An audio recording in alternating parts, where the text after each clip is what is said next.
मेळावा घेत असताना मी म्हटलं पश्चिम महाराष्ट्राचा घेत असताना मी फक्त माझा घेतो, तानाजी सावंत या नावाचा घेतो. कारण या भांडूप विभागामध्ये 200-400 कुटुंब राहतात माझ्या तालुक्यातले, माझ्या एका जिल्हा परिषद मतदारसंघातले रविभाऊ.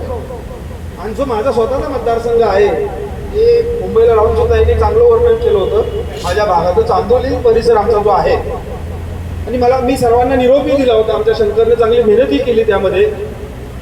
पण काही अडचणी इथल्या मला इथं आल्यानंतर कळल्या, नाहीतर आज इथं बसायला जागा मिळाली नसते. रविभाऊ, मी 5-6 जणांनाच फोन केला इथल्या, आणि 5-6 जणांनी मला असा कॉन्फिडन्स दिला होता की काही जण म्हणले 200 लोक माझे येतील साहेब, काही जण म्हणलं 50 येईल, काही जण म्हणलं 70 येईल, आणि तुम्ही मला म्हटलं 100-150 लोकांना बसायची सोय. तर मी कन्फ्युज झालो की मी माणसं जास्त बोलू का कमी बोलू. लक्षात आलं तुमच्या. मी आजपर्यंत अनेक मेळावे घेतले मुंबईमध्ये, काही मेळाव्यांना आपणही होता रविभाऊ, पण कधी असं झालं नाही की बसायला जागा मिळत नाही माझ्या मेळाव्याला. जेव्हा मी इथं बोलवतो माझे सहकारी, तर ते मोठ्या संख्येने उपस्थित राहतात.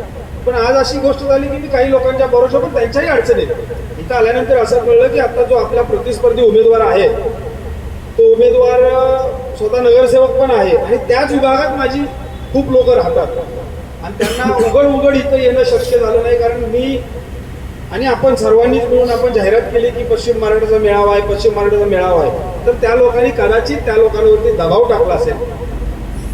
आज सकाळपासून काही लोक फोन उचलायचे, पण काही लोक येतो म्हणले, दुपारपर्यंत येतो म्हणले. इथं आल्यानंतर कोण म्हणे माझा चुलता वारलाय, कोण म्हणे येतो, कोण फोनच उचला ना. अशी परिस्थिती झाली, असं कधी झालं नव्हतं.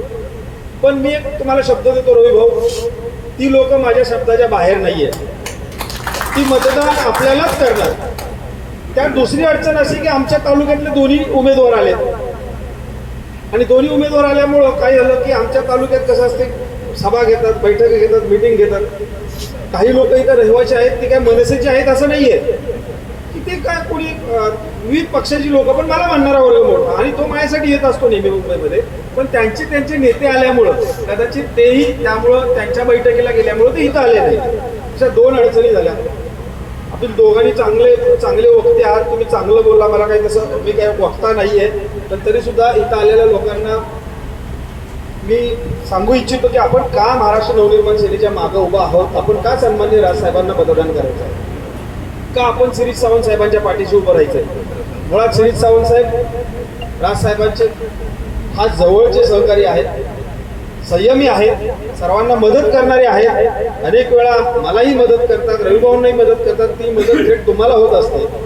पण आज आपण राजकारण बघतोय, राज्याचं राजकारण बघत असताना प्रत्येक जण आपला विचार करतो.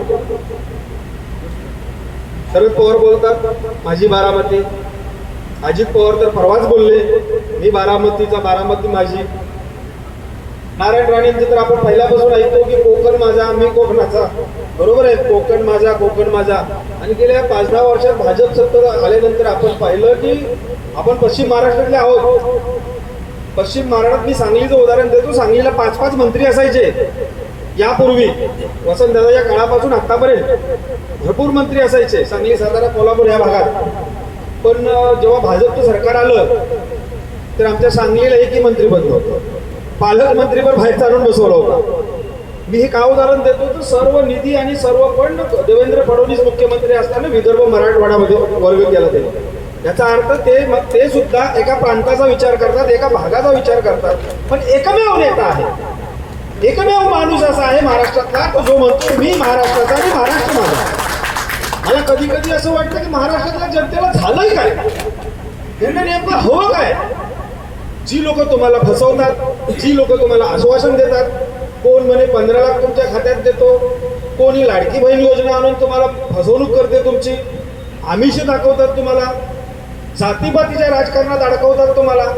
पण हा माणूस नेहमी सातत्याने महाराष्ट्राचा विचार करतो की मला महाराष्ट्रातले गडकिल्ले सुधारायचे आहेत, मला महाराष्ट्राला जगाला हेवा वाटेल असा मला महाराष्ट्र घडवायचा आहे, मला महाराष्ट्रातल्या मुलांना मुलींना नोकऱ्या द्यायच्या आहेत, चांगलं शिक्षण द्यायचं आहे, मला महाराष्ट्रातल्या सर्व शेतकऱ्यांना सुफलाम करायचं आहे.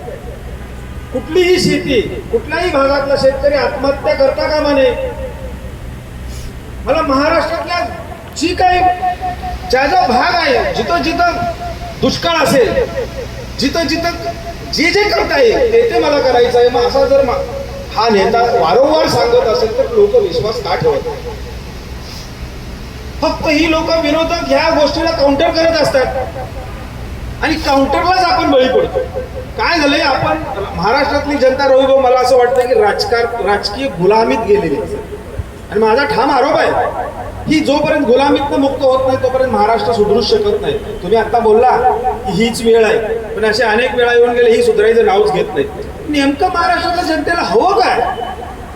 राजसाहेबांचं भाषण आवडतं, राजसाहेब बोलतात, राजसाहेबांचे विचार आवडतात. राजसाहेबांची सभा लागली की लोक टीव्ही फुटणं उठत नाहीत. सभेला तर गर्दी होतेच, मग मतदान का करत नाही? कुठंतरी वैचारिक पात्रता आपली कमी व्हायला लागली, कुठंतरी आपण कमी पडायला लागलोय. किंवा महाराष्ट्र सैनिक आपण काम करत असताना लोकांपर्यंत जायला कमी पडायला लागलोय असं मला वाटतंय. तर महाराष्ट्रातल्या जनतेने हाही विचार करायला पाहिजे. जर एकदा ह्या माणसाच्या हातात जर सत्ता दिली, एकदा जर ह्या माणसाच्या हातात सत्ता दिली तर महाराष्ट्र हा स्वतःसारखा सरळ झाल्याशिवाय राहणार नाही याची आम्हाला खात्री आहे. कारण एकमेव माणूस आहे की तो धाडसानं बोलतो, कुणाच्या ती हिंमत नाहीये. जातीपातीच्या राजकारणात आता तुम्ही मराठा आंदोलन, मी स्वतः मराठा आहे, मनोज जरांगेचे जे आंदोलन चाललंय, मराठ्यांना ओबीसीतून आरक्षण मिळणारच नाही, कायदेशीर मिळणार नाही. मराठा समाजाला विरोध आहे असं नाही, मराठा समाजाच्या विरोधात राज ठाकरे आहेत असं नाही, पण त्यांचं मत आहे की कायद्यातच नाही तर मिळणार कसं. आणि ठामपणे जेव्हा जरांगेचा एवढा माहोल, राज्यात मराठ्याचा माहोल चालला असताना ठामपणे सांगणारा नेता, कुठल्या बाकी नेत्याच्या हिंमत आली का? कुठल्या नेत्याच्या हिंमत आली? लोकांनी उलट काय केलं, ओबीसीला उलटून बसवलं जरांगेच्या विरोधात. परंतु अशा वेळेला हीच लोक, काँग्रेस राष्ट्रवादी हा जो महाविकास आघाडीचा एक भाग आहे, ती लोक राज ठाकरेंच्या मराठा आरक्षणाला विरोध आहे अशी अफवा पसरवून आपल्याला राजसाहेबांना बदनाम करतात. मग तिथं आपणही कुठेतरी त्यांच्यावर विश्वास ठेवतो. हा मुळात आपण विश्वास ठेवला नाही. जे सत्य आहे ते धाडसानं मांडतात, जे खरं आहे ते धाडसानं बोलतात, त्यात गैर नाहीये. पण आम्ही मराठा, ज्या वेळेला जरांगे सांगलीमध्ये आले होते, सोलापूरला असताना त्यांनी काहीतरी वक्तव्य केलं होतं साहेबांबद्दल. तुम्हाला माहितीसाठी सांगतो, पेपरला बातमी वाचली असेल तुम्ही, काही असेल, तेव्हा निरीक्षक पण आले होते. रवी भाऊ, मी चॅलेंज केलं प्रेस घेऊन, तू जर सांगलीमध्ये बोलला तर तुला सांगलीच्या बाहेर जाऊन देणार नाही, मी पण मराठीची अवलाद आहे.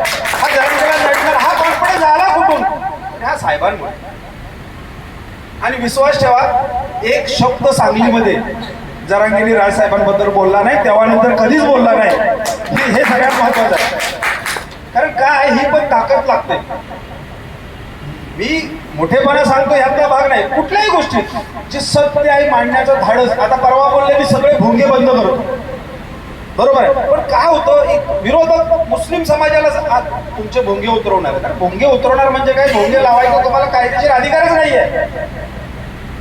भोंगे हा कायद्यात नाहीये, कुठल्या कायद्यात किंवा त्यांच्या जे कोण आहेत, पैगंबर असतील, कोणी असतील, त्यांनी असं म्हटलं नाही की भोंगे लावून तुम्ही आजान म्हणा. परंतु ही चालत आलंय काँग्रेसच्या काळामध्ये. ह्यांना कुठलाही पक्ष कुठल्या एका जातीला अंगावर घेत नाही, कुठल्या एका समाजाला अंगावर घेत नाही. त्यामुळं आपल्या राज्याचा विकास होत नाही. राजसाहेबांना सांगायचं काय की हा विशिष्ट समाज काहीतरी बोलतोय, मग त्यांना काहीतरी विरोध केला तर ती मतं फुटली जातील. म्हणून मुस्लिम समाजाचं लांबून चांगलं. मुस्लिम समाजाला विरोध नाही, माझे अनेक मित्र आहेत, आमच्या पक्षातले पण सहकारी अनेक आहेत, माझ्या बरोबर काम करतात. आपण कुठल्या मुळात राज ठाकरेंना जातच आवडत नाही हे 10 वेळा ओरडून सांगतात, मग त्यांना तुम्ही जातीपातीत का बांधता? आपण भाषण ऐकतो ना त्यांचं, ऐकतो ना आपण, तर महाराष्ट्र सैनिक आहात. त्यांना जात हा प्रकारच आवडत नाही, फक्त ते काय परखड बोलतात. म्हणून ह्याचा प्रभोवंडा करतात आणि आपल्या पक्षाला बदनाम करतात. तिथं कुठेतरी आपण सर्वांनी काउंटर करणं गरजेचं आहे. मुळात महाराष्ट्र सैनिक म्हणून आपण समजून घेतलं पाहिजे, मुस्लिम समाजाला विरोध नाही, पण त्या चुकीच्या पद्धतीला विरोध आहे. कुठल्याही मराठा समाजाला विरोध नाही, परंतु त्या चुकीच्या गोष्टीला विरोध आहे की जरांगे राजकारण करणार. जरांगे जोपर्यंत मराठी माणसाच्या समोर होता, बरोबर होता, तोपर्यंत जरांगेनं आपणही मांडलं. स्वतः राजसाहेब भेटायला गेले होते त्यांना, त्यांच्या हल्ला झाला त्यावेळेला. ते काही जरांगेला आता दिसत नाही का? पण हा माणूस प्रत्येक वेळेला शिवराळ भाषा, शिवराळ काहीतरी बोलतो. ठीक आहे, समाजाबद्दल करतो तो पण ठीक आहे, पण त्याचा महाविकास आघाडी घेते तेव्हा मात्र आपला विरोध राहणार ना. कारण ते राजकारण आलं. समाजाबद्दल बोलतो. मी स्वतः आंदोलनामध्ये गेलोय, मी स्वतः मोर्चाचं नेतृत्व केलं सांगलीमध्ये. लाखोचे मोर्चे काढले आम्ही मराठ्यांचे. मराठा समाजाला आरक्षण मिळावं